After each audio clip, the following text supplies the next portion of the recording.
It's hard to believe that Borders has been gone since 2011. I used to see these stores everywhere, and then seemingly all of a sudden, they were just gone. I'm sure that you were used to seeing these signs all over the place. There's actually a building in my area where every time I see it, I go, that used to be the old Borders. At their biggest, in 2008, they had over 500 stores that generated almost $3 billion in sales. For the longest time, they were labeled as the second largest bookstore behind only Barnes Nobel. There were some other large ones such as Books A Million, but these two really seemed to stand out above the rest. But sadly, Borders did go through bankruptcy and completely shut down in 2011, yet Barnes Noble lived on. So today, I want to talk about what happened here, how Borders grew to that size, and where things went wrong. The name Borders comes from its founders, Tom and Louis Borders. In 1971, they were students attending the University of Michigan in Ann Arbor. Considering that it was a college town, they figured that it would be the perfect area to open a bookstore. It was nothing like the 30,000 square foot stores we tend to associate with Borders. It was a much more modest 800 square feet that sold primarily used books. As they suspected, it was a big hit with the college community. The intimate, friendly environment proved to be popular, and within a few years, they were able to use the success of that original store to open new ones. They were in other US cities, including Indianapolis and Atlanta. In the mid-1980s, there was a trend emerging in retail where companies were shifting away from the smaller store format that I just described in favor of opening these large superstores. Best Buy was doing it, Bed Bath & Beyond was doing it, and Borders was doing it. And stores that didn't start with a B were doing it too, I suppose.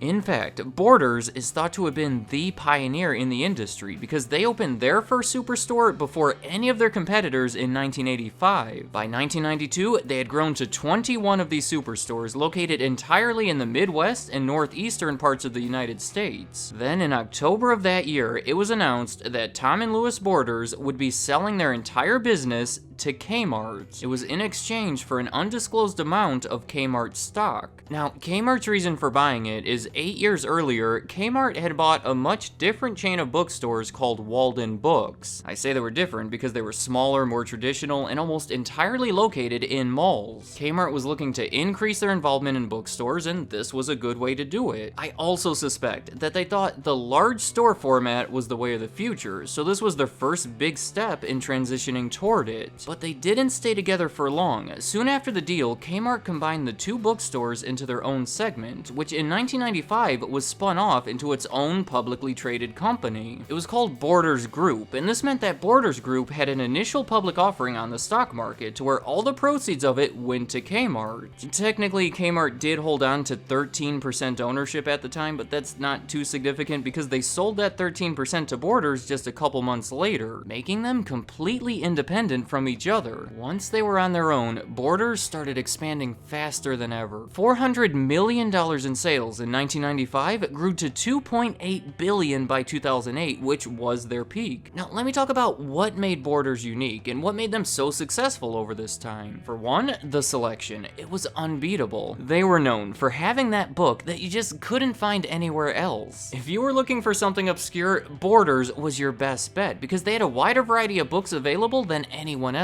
Well over 100,000 separate stock keeping units per store, which was made possible by their incredible inventory system. They claim that it was the most sophisticated in their industry because it actually used artificial intelligence to forecast sales and then used that forecast to recommend inventory levels. It helped ensure that by and large they would sell what they put on their shelves, and there wouldn't be much just sitting there for extended periods. And the same exact thing applied to their music as well. Another reason for their success is old-fashioned good customer service. Again, Borders was known for it. Their employees were mostly full-time, mostly college-educated, thought to be passionate and knowledgeable about literature. They would even have to take tests to prove that before they were hired. Another reason would be the environment that they created. Borders was one of the first major bookstores to introduce an espresso bar, and by the mid-1990s, they were in practically all of their stores. Then later on, in 2004, they signed a licensing agreement with Starbucks to have Seattle's best cafes in most of their their stores. Another one is the pricing was thought to be reasonable, not too much to say about that. How about this one? They had Walden Books to utilize. Remember, Kmart brought those two stores together, and they stayed that way through the spin-off and actually all the way until they closed in 2011. As I said, it was generally believed that the smaller Walden format was becoming outdated, and the larger Borders format was the next big thing. As a result, the company mostly ignored Walden Books and instead devoted their money and attention toward Borders. For a long time, both of the chains were profitable, so they would essentially take the Walden profits and invest them into expanding Borders. Evidenced by the fact that during their time as an independent company, the Borders stores were forever increasing and the Walden stores were forever decreasing. Alright, I'd say that explains it. The whole industry was growing and Borders found some unique ways to take advantage of it. But things definitely took a turn. The company's income fell into the negative in 2007 and they never came out of it, losing close to $1 billion over those 5 years, including a $300 million loss in their final year. You just can't exist like that. You end up taking out debt to cover those losses, hoping that you'll recover soon, but then when the losses continue, you can't even afford to pay back that debt. And when you can't afford to pay your debt, you file for bankruptcy, which is exactly what happened. They were over $1 billion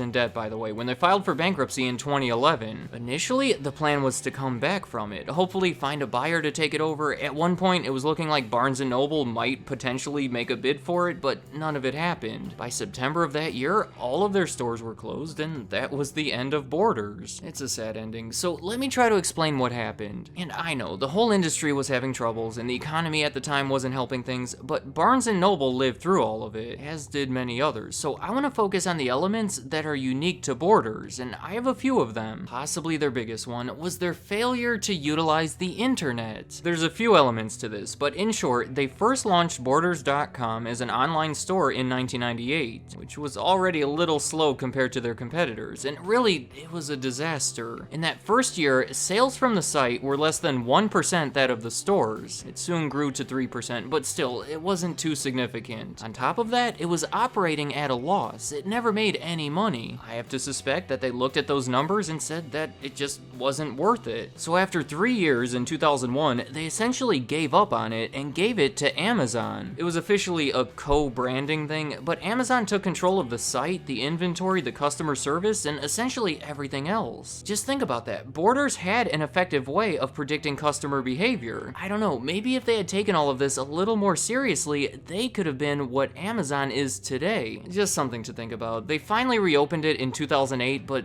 it was just way too late. To go along with that, e-readers. These became popular. You know, they're like digital books, and for a while, all the bookstores were coming out with their own version of it. The Amazon Kindle came out in November of 2007. Barnes & Noble had the Nook, which came out in November of 2009. And then Borders technically came out with the Kobo, released in July of 2010, the latest of the three, and unlike the other two, they had a third party develop it. These e-readers became a major thing in their industry, and again, they just offered too little too late because they simply underestimated them. In fact, my third reason is along the same lines. Here, they got too involved with CDs and music. In 1991, they started selling music and movies in some select stores, and within a few years, it was a significant part of their business. They went as far as to acquire other CD stores, and it was even written on their famous signs. I'll admit, that's a tough one though, because by now, CDs have obviously been almost entirely replaced by digital music, but it was a slow transition. There was no exact moment to point to, so it was a hard call as to when they should shift away from it, and they did not make that right call. Another reason for their failure is they opened many of their stores in risky locations. I mean, they were putting themselves out there, betting on the fact that the large store format would continue to attract more and more customers. For example, when opening new locations, they felt they needed to keep doing it fast, so they would sometimes settle on less than ideal areas. It was with the reasoning that they would eventually win over that community. These would be long-term leases too, so there was no abandoning the plan if things went bad. So when things went bad, things like this amplified the issue. I have some more. What about their famous wide selection of products? In the 1990s, selling books that were hard to find would really bring in the customers. But as the 2000s went on and everything became available on the internet, those offerings became less attractive. One of the biggest selling points of the store was quickly becoming insignificant, but they kept it going at a cost. Since the cost stayed the same, but the sales went down,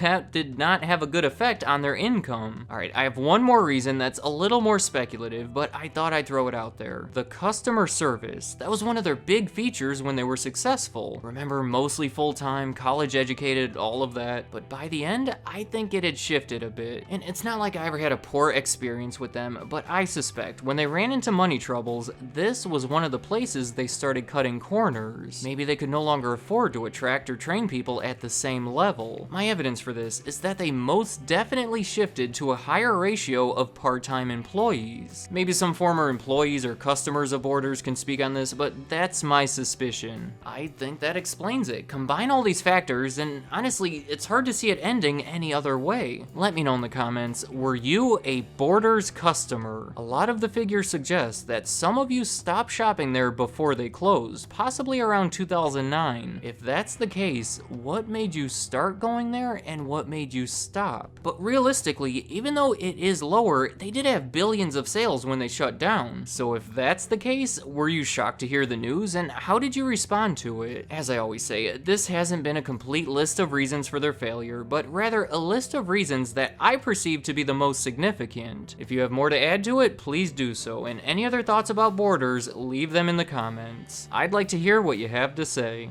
Thank you for watching.